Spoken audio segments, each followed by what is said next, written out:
कैसे हैं आप सभी। आज हम लेकर आ गए हैं एक अलग ही लेवल की स्पेनिश मूवी। ये कहानी है एक जुडिशियल एजेंट की, जो कोर्ट में क्रिमिनल्स की गवाही के आधार पर उन्हें जज के सामने पेश करते हैं, उन्हें सजा दिलवाते हैं। वो 25 साल पहले का एक अनसॉल्व्ड मिस्ट्री केस के बारे में एक नोवेल लिखना चाहता है, लेकिन नोवेल में एंड तो चाहिए ही, अनसॉल्व्ड केसेस को कौन पढ़ेगा। इसीलिए अपना हीरो 25 साल पुराने उस अनसॉल्व्ड केस को सॉल्व करने की कोशिश में लग जाता है। क्या उसे सफलता मिलती है और इस दौरान उसे किन किन सच्चाइयों का पता चलता है, यही इस मूवी की कहानी है। इस मूवी को 2010 की बेस्ट फॉरेन लैंग्वेज मूवी का ऑस्कर अवार्ड भी मिला। इतनी खास मूवी को एंड तक देखना तो बनता है ना दोस्तों। तो चलिए तैयार हो जाइए इस स्पेनिश इन्वेस्टिगेशन थ्रिलर के लिए, जिसका नाम है the secret in their eyes, जो 2009 में रिलीज हुई थी। बाकी दोस्तों चैनल को सब्सक्राइब, बेल आइकन को क्लिक, यूट्यूब का नोटिफिकेशन ऑन रखें, इंस्टाग्राम और फेसबुक पे आप हमें फॉलो कर सकते हैं। मूवी की शुरुआत में एक औरत की आंखों को दिखाते हैं, जिसमें दुख और तृष्णा एक साथ झलक रहे होते हैं। वो एक आदमी को देख रही होती है जो ट्रेन पर चढ़ रहा है, पर ये अब भी वहीं की वहीं खड़ी है,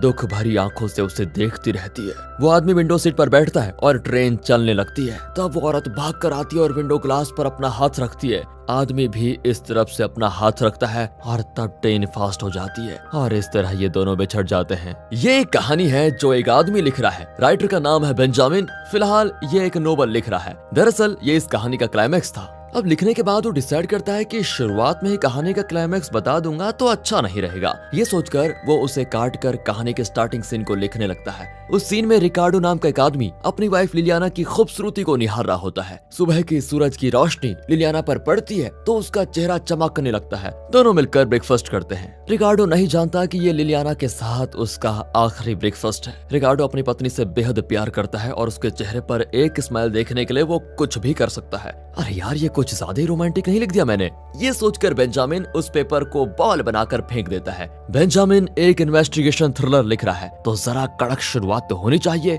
ये सोचकर वो फिर लिखता है कि लिलियाना को किसी ने अब्यूज करके बड़ी बेरहमी से मार डाला। पर यार, फर्स्ट पेज पर अगर ये छपा तो कई लोग इसको खरीदेंगे भी नहीं। ये सोचकर वो उस कागज को भी फाड़ देता है। बेंजामिन की प्रॉब्लम यह है कि उसका नोवेल 25 साल पुराने केस के बारे में है, जिसके बारे में उसे कुछ ठीक से याद भी नहीं है। इस वजह से वो डिसाइड नहीं कर पा रहा है कि उसे इस कहानी को कैसे लिखना है। इसी सिलसिले में वो अपने पुराने टाउन में जाता है, जहाँ उसके कुछ फ्रेंड्स ने भी इस केस पर काम किया था। वो कोर्ट में इरीन नाम की एक औरत से मिलता है, जो बेंजामिन को देखकर एकदम शॉक हो जाती है और साथ में खुश भी। कहती है, 20 साल के बाद तुम्हें यहाँ आने की सूझी, तुम हो कैसे? दिखने में तो वैसे ही लगते हो।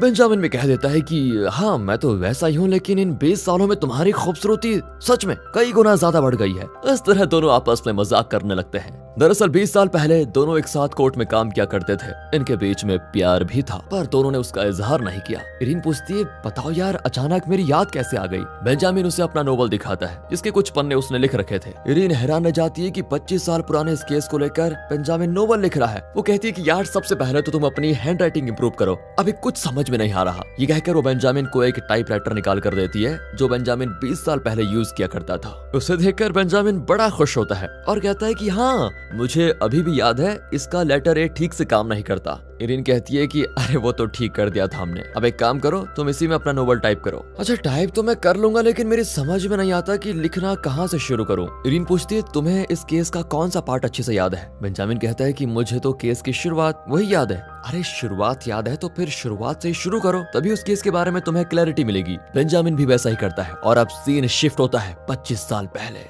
बेंजामिन एक कोर्ट में जुडिशियल एजेंट है। उसी ऑफिस में इरीन और पैब्लो नाम का एक और आदमी काम करते हैं। तीनों अच्छे दोस्त भी हैं। पैब्लो इरीन को अक्सर चिढ़ाता रहता है, लेकिन वो बिल्कुल भी बुरा नहीं मानती और हंसकर चली जाती है। बेंजामिन पूछता है कि यार, चिढ़ाने पर तो लड़कियां चप्पल मारने पे आ जाती हैं, लेकिन तुम चिढ़ाते हो तो इरीन गुस्सा ही नहीं करती। पैब्लो भी कह देता है कि देखा, मेरा चेहरा तो देखो यार, गुस्से वाली लड़की वो भी मुझे देखकर हंसने लग जाएगी। तभी क्लर्क आकर बताता है कि बेंजामिन को रोमानो बुला रहा है। रोमानो भी इसी डिपार्टमेंट में काम करता है और हमेशा बेंजामिन को ऐसे ऐसे केसेस पकड़ा देता है जिन्हें सुलझाना नामुमकिन होता है। इस वजह से बेंजामिन और रोमानो की बिल्कुल नहीं बनती। इस बार तो बेंजामिन साफ मना कर देता है, लेकिन तब इनका हेड, जो कि एक जज है, वो आकर कहता है कि इस केस को तुम ले लो बेंजामिन, और फिर और कोई रास्ता न पाकर बेंजामिन उस केस को ले ही लेता है। वो कत्ल का केस है, जिसमें लिलियाना नाम की एक लड़की को बेरहमी से अब्यूज करके कत्ल कर दिया गया था। बेंजामिन पूछताछ शुरू करता है तो पता चलता है कि पास के कंस्ट्रक्शन साइट पर कुछ लोग गायब हैं। शायद उन्हीं लोगों ने ये क्राइम किया होगा। पर बेंजामिन को उन वर्कर्स पर शक नहीं होता, लेकिन फिर भी वो इन बातों को नोट कर लेता है। फिर वो उस बैंक में जाता है जहां लिलियाना का पति रिकार्डो काम करता है। वो रिकार्डो को लिलियाना की मौत की खबर देते हैं। वो एकदम शॉक हो जाता है। वो लिलियाना से बहुत प्यार करता था और अब वो एकदम टूट चुका है। बेंजामिन पूछता है, क्या तुम्हें किसी पर शक है? लेकिन रिकार्डो सदमे में होता है और किसी सवाल का जवाब देने की हालत में नहीं होता। पर बेंजामिन तो कातिल का पता लगाने की ठान लेता है। और अब प्रेजेंट में दिखाते हैं कि बेंजामिन यहाँ तक उस पुराने टाइपराइटर में टाइप कर चुका है, लेकिन अब भी उसका यह लेटर ठीक से काम नहीं करता। बेंजामिन को सारे एज को पेन से लिखना पड़ता है। अब वापस आ जाइए पास्ट में। बेंजामिन इस केस में बहुत बिजी होता है, लेकिन बीच बीच में वो इरिन से थोड़ा रोमांटिक डायलॉग्स भी यूज करता है। इरिन भी बेंजामिन को पसंद करने लग जाती है, लेकिन दोनों एक दूसरे को लव प्रपोज नहीं करते। इसी बीच जज आकर पूछता है कि उस केस का इन्वेस्टिगेशन कैसे चल रहा है, काम कर भी रहे हो या फिर नहीं? बेंजामिन कहता है कि सर मैं कर रहा हूँ, जल्दी कातिल का पता चल जाएगा। तभी रोमैनो अंदर आता है और वो हमेशा बेंजामिन को नीचा दिखाने की कोशिश करने लग जाता है। वो कहता है कि सर मैंने वो केस सॉल्व भी कर दिया है। जज चौंक कर पूछता है कि तो जल्दी बताओ कातिल कौन है? रोमानो कहता है कि कंस्ट्रक्शन साइट के वर्कर्स जो गायब हुए थे उन्हीं पर हमें शक था और मैंने उन्हें ढूंढ लिया है। उन लोगों ने यहाँ तक कि कन्फेस भी कर दिया है कि अब्यूज और कत्ल उन्हीं लोगों ने किया था। पर बेंजामिन इस बात को नहीं मानता। वो कहता है कि कंस्ट्रक्शन वर्कर्स अगर लिलियाना के घर में घुसते तो दरवाजा या खिड़की तोड़कर घुसते, लेकिन लिलियाना के घर में ऐसा कुछ नहीं हुआ था। मतलब कातिल लिलियाना का कोई पहचानने वाला ही था जिसे उसने घर में खुद ही अलाउ किया। उस आदमी ने फिर अनएक्सपेक्टेडली लिलियाना को अब्यूज करके उसका कत्ल कर दिया। फिर वो लॉकअप में उन कंस्ट्रक्शन वर्कर्स को देखने जाता है। तब पता चलता है कि पुलिस ने इन्हें मार मार कर बुरा हाल कर दिया था और जबरदस्ती इनसे स्टेटमेंट्स ले लिया कि यही लोग कातिल है। अब बेंजामिन गुस्से में जाकर रोमैनो से भिड़ जाता है कि तुमने इनोसेंट वर्कर्स को टॉर्चर करके झूठ बुलवाया और अपने फायदे के लिए केस को बंद भी कर दिया। मैं उस कातिल का पता लगा कर रहूंगा, देखना तुम अब, और तुम्हारा क्या हाल करता हूँ ये भी देखना। बेंजामिन को अब इस केस में पैब्लो की मदद चाहिए, लेकिन पैब्लो एक नंबर का शराबी है और काम के बाद बार में ही पड़ा रहता है। बेंजामिन जाकर उसको डांट लगाकर उसे घर छोड़ देता है। पर पैब्लो की वाइफ कहती है कि भैया ये आदमी रोज पीकर घर आता है, आज तो मैं इसे घर में नहीं आने दूंगी, आप कहीं रास्ते में इसको फेंक दो और चले जाइए। इसकी बातें भले रूड लगे पर बात तो ये ठीक कह रही है। क्या ख्याल है दोस्तों आपका, कमेंट में बताइए। बेंजामिन उसे और गुस्सा नहीं दिलाना चाहता और पैब्लो को अपने घर लेकर आ जाता है। फिर बेंजामिन रिकार्डो से मिलता है और उसका वेडिंग एल्बम मांगता है। उसमें एक एक करके हर फोटो को बड़ी ध्यान से देखता है। रिकार्डो पूछता है, क्या वो कंस्ट्रक्शन वर्कर्स वही कातिल हैं क्या? बेंजामिन कहता है कि नहीं, वो कातिल नहीं है। कातिल जरूर कोई जान पहचान वाला है जिसे लिलियाना अच्छी तरह जानती थी। सर अगर वो पकड़ा गया तो क्या उसे सजा मिलेगी? बेंजामिन बताता है कि उसे फांसी नहीं होगी बल्कि लाइफ इम्प्रिजनमेंट मिलेगा। रिकार्डो कहता है मैं भी यही चाहता हूँ। अब ये सुनकर बेंजामिन चौंक जाता है कि कातिल ने तुम्हारी वाइफ को बेरहमी से अब्यूज करके मार डाला, क्या तुम ये नहीं चाहते कि वो कातिल मर जाए? रिकार्डो कहता है कि सर फांसी लगेगी तो एक पल में उसकी जान निकल जाएगी, वो रियलाइज भी नहीं करेगा कि उसने कितना घिनौना क्राइम किया है। उम्र कैद में एक छोटे से सेल में वो दिन रात बैठा रहेगा तो उसके दिमाग में बार बार उसकी गलतियां आती रहेंगी और वो सोच सोच के पछताएगा। वही असली सजा होगी सर। तभी बेंजामिन नोटिस करता है कि हर ग्रुप फोटो में एक आदमी है जो कैमरे को देखने के बजाय लिलियाना को देख रहा है। अगर बेंजामिन का ये इन्वेस्टिगेशन माइंड आपको पसंद आया तो वीडियो को लाइक कीजिए दोस्तों। रिकार्डो इस आदमी को नहीं जानता, लेकिन वो बताता है कि लिलियाना ने एल्बम में इन सबके नाम लिख रखे हैं, शायद उससे कुछ पता चल जाए। और फिर उससे पता चल जाता है कि उस आदमी का नाम गोमेज है। इससे पहले कि बेंजामिन गोमेज का पता लगाता, रिकार्डो उसका नंबर ढूंढकर उसके घर पे कॉल करता है। गोमेज की माँ फोन उठाती है तो रिकार्डो कहता है कि मुझे गोमेज से बात करनी है। उसकी माँ कहती है कि बेटा वो तो दूसरी सिटी में है, वहाँ काम करने के लिए गया हुआ है, उसे कई दिन भी हो गए हैं। वो मोन्टोविडो में किसी कंस्ट्रक्शन कंपनी के लिए काम करता है। वैसे तुम कौन हो बेटा? मैं भी उसे काम देना चाहता हूँ। वैसे क्या वो लिलियाना नाम की किसी लड़की को जानता था? गोमेज की माँ कहती है कि लिलियाना को तो मैं अच्छे से जानती हूँ, वो भी हमारे टाउन की लड़की है, बहुत ही अच्छी लड़की है बेटा। गोमेज को वो बहुत पसंद भी थी। पर बेटा तुम लिलियाना को कैसे जानते हो? वो इसीलिए क्योंकि गोमेज को लिलियाना ने ही रिकमेंड किया था। अच्छी बात है बेटा, अगर वो कॉल करेगा तो मैं बता दूंगी।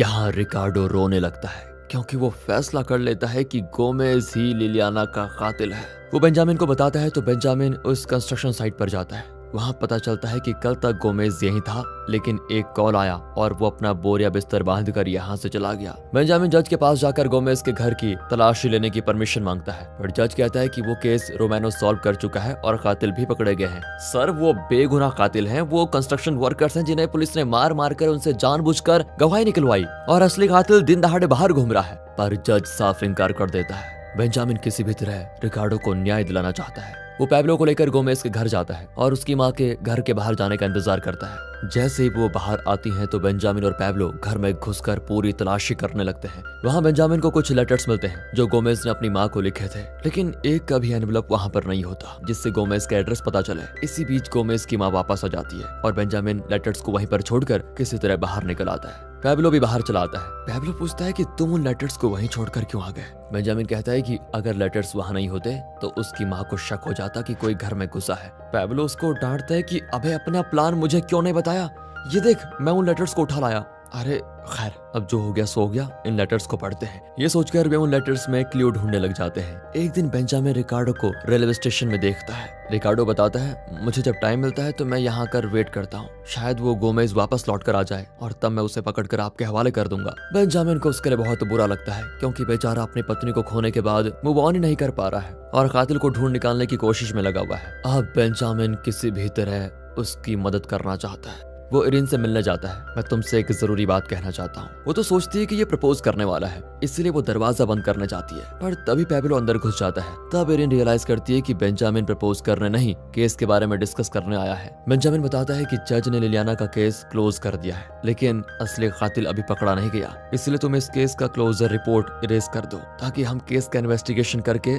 असली कातिल को अरेस्ट कर पाए। इरिन भी मान जाती है। अब सभी इस केस को क्लोज समझते हैं, लेकिन क्लोजर डॉक्यूमेंट्स के बिना इसे क्लोज नहीं माना जाएगा। अब इससे पहले कि किसी को इनके गोलमाल के बारे में पता चले, इन्हें जल्दी से जल्दी ये केस सॉल्व करना होगा। एक दिन बेंजामिन पैब्लो से मिलने बार में जाता है, पर वो बार में गोमेज के एक लेटर को लेकर गया था। बेंजामिन को गुस्सा आता है कि अरे ये इंपॉर्टेंट एविडेंस है और तुम इसको लेकर यहाँ गए, नशे में तुमने इसे कहीं फेंक दिया तो। पैब्लो कहता है कि यार आज मैं यहाँ पीने नहीं, गोमेज का पता लगाने आया हूँ। ये कहकर पैब्लो अपने फ्रेंड्स को उन लेटर्स में लिखे कुछ नाम पढ़कर सुनाता है। वे कहते हैं कि ये तो फुटबॉल प्लेयर्स के नाम है और वो भी अंडररेटेड फुटबॉल प्लेयर्स। अगर किसी ने इनके नाम लिखे हुए हैं तो इसका मतलब वो फुटबॉल के लिए बिल्कुल पागल है। अब बेंजामिन और पैब्लो आसपास के हर उस स्टेडियम में जाकर देखते हैं जहाँ फुटबॉल मैच चल रहा है। एक स्टेडियम में वो गोमेज दिख जाता है। बेंजामिन उसे पकड़ने जाता है तो वो भागने लगता है। किसी तरह उसे पकड़कर वे ऑफिसर ले आते हैं। इरिन बेंजामिन को वार्न करती है कि ये तुम क्या कर रहे हो, तुम्हारे पास इस केस की तहकीकात का ऑफिशियल परमिशन नहीं है, पकड़े गए तो लीगल प्रॉब्लम्स हो जाएंगी, तुम जज से बात कर लो।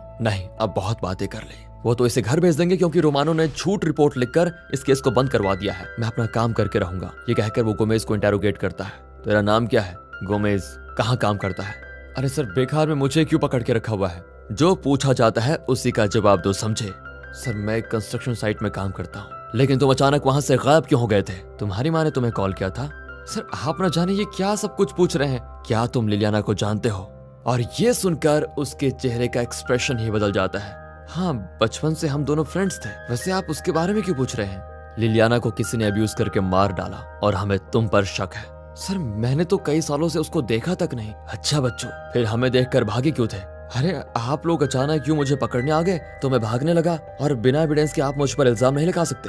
तभी इरिन बेंजामिन के कान में आकर कहती है, मैंने तो पहले ही कहा था ये बेकसूर है, जाने दो इसे। लेकिन वो नोटिस करती है कि गोमेज गंदी नजर से उसको देख रहा है। अब इरिन को यकीन होने लगता है कि इसी ने लिलियाना के साथ गलत किया होगा और उसका कत्ल भी किया होगा। लेकिन खुद उसके मुंह से उगलवाने के लिए वो उसे चिढ़ाती है कि अरे ये तो एकदम कमजोर लड़का है, इसकी ना तो हिम्मत होगी और ना ही ताकत होगी किसी औरत को टच करने की, इसने लिलियाना का कत्ल नहीं किया होगा, ये आदमी नहीं चलता फिरता पुतला है, एकदम लूजर। और ये सुनकर गोमेज गुस्से में इरिन को मारकर कहता है कि लूजर किसे कहा? लिलियाना को मैंने ही अब्यूज किया और उसका कत्ल भी मैंने ही किया, समझी? अब उसका स्टेटमेंट रिकॉर्ड किया जाता है, उसे अरेस्ट करके जेल भेज देते हैं। बेंजामिन रिकार्डो को ये बात बताने रेलवे स्टेशन जाता है और कहता है, तुम स्टेशन पर कातिल का इंतजार कर रहे थे। लेकिन गोमेज ट्रेन से नहीं, बस से सफर करता है। वैसे वो पकड़ा गया है और उम्र भर जेल भी सड़ेगा। ये सुनकर रिकार्डो बेंजामिन को गले लगा लेता है कि थैंक यू सर, मेरी वाइफ को न्याय दिलाने के लिए। इस तरह ये केस हो जाता है सॉल्व। उसके बाद एक दिन टीवी पर एक फंक्शन टेलीकास्ट होता है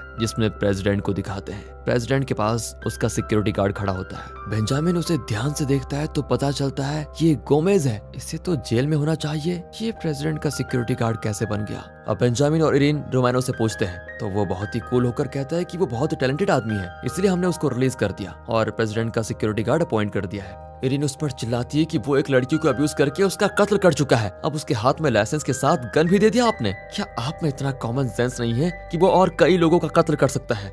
ये लोग लाख चिल्लाए, रोमानो पर कोई असर नहीं पड़ने वाला था। दोनों तंग आकर बाहर आ जाते हैं। वे लिफ्ट में चढ़कर डोर बंद करते हैं तो अचानक एक हाथ डोर को रोकता है। ये गोमेज है। उसका हुलिया ही बदल चुका है और वो कोट सूट में लिफ्ट के अंदर आता है। इन दोनों को डराने के लिए वो अपना गन निकालकर कुछ एडजस्ट करके फिर अंदर रख देता है। फिर वो उतर जाता है। बेंजामिन और इरीन बहुत ही परेशान होते हैं कि इतना बड़ा क्राइम करके ये आदमी आजाद घूम रहा है, इसका क्या करें। बेंजामिन रिकार्डो को ये बात बताता है तो वो दुखी हो जाता है और पूछता है कि सर, आप तो कह रहे थे कि वो उम्र भर जेल में सड़ेगा, लेकिन अब खुद हमारी सरकार उसे काम देकर सैलरी भी दे रही है। बेंजामिन कहता है कि आई एम सॉरी रिकार्डो, मुझे खुद नहीं पता कि सरकार ऐसा कर भी सकती है। एक और वो किसी इनोसेंट इंसान को जेल में बंद करती है तो दूसरी ओर क्रिमिनल को अपने काम के लिए यूज करती है। मैं तुम्हारी मदद तो करना चाहता हूँ रिकार्डो, लेकिन मेरे हाथ बंधे हुए हैं, मैं क्या करूँ बताओ। रिकार्डो कहता है कि सर, आपको जितना करना था आप कर चुके हो। कानून, न्याय, ये सब सिर्फ किताबों में होता है। हम सब पावरफुल लोगों के हाथों में कठपुतलियां है, हमारा कुछ नहीं हो सकता।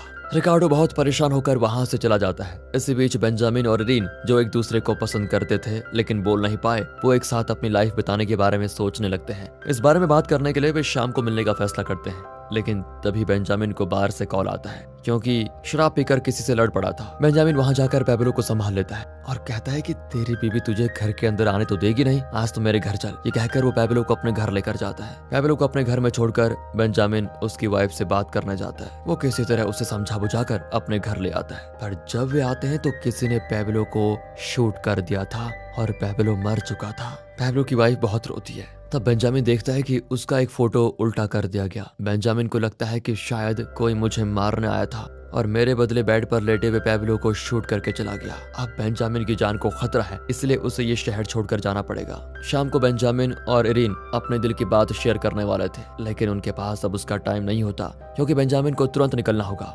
बेंजामिन एक ट्रक में चढ़ जाता है और इरीन उसको दुख और तृष्णा भरी आंखों से देख रही होती है। और यही सीन मूवी की शुरुआत में दिखाया गया था, जिसे बेंजामिन अपने नोवेल में लिख रहा था। 25 साल पहले बिछड़े हुए ये दोनों आज मिले हैं। बेंजामिन इरीन से प्यार करता, लेकिन आज भी वो उसे डायरेक्टली बता नहीं पाता और कहता है कि मैं नोवेल लिखने आया हूँ। धीरे धीरे बेंजामिन अपना नोवेल लगभग पूरा कर चुका है, लेकिन वो लिलियाना के पति रिकार्डो का भी कैरेक्टर इसमें शामिल करना चाहता है। वो रिकार्डो का नया एड्रेस पता लगाकर वहां पर जाता है। रिकार्डो की भी अब जरा उम्र हो गई है, लेकिन आज भी वो अपनी वाइफ की याद में अकेला ही जीता है। वो बेंजामिन से कहता है कि जिस गोमेज के डर से आप ये शहर छोड़कर गए थे, अब वो मर चुका है, इसलिए शायद आप यहाँ वापस आ गए हैं। तब बेंजामिन कहता है कि मैं गोमेज के डर से नहीं भागा था। सच तो यह है कि गोमेज मुझे अच्छे से पहचानता था। अगर वो मुझे शूट करने आया था तो मेरे दोस्त पैब्लो को शूट नहीं करता। मतलब उस दिन गोमेज नहीं आया था, बल्कि किसी और गैंग के लोग आए जिन्हें मेरा कत्ल करने के लिए भेजा गया था। वे मुझे नहीं पहचानते थे। उन्हें नहीं पता था कि घर में मेरी जगह पर मेरा दोस्त पैब्लो है, लेकिन पैब्लो जान गया कि वे मुझे मारने आए हैं। वो मुझे बचाना चाहता था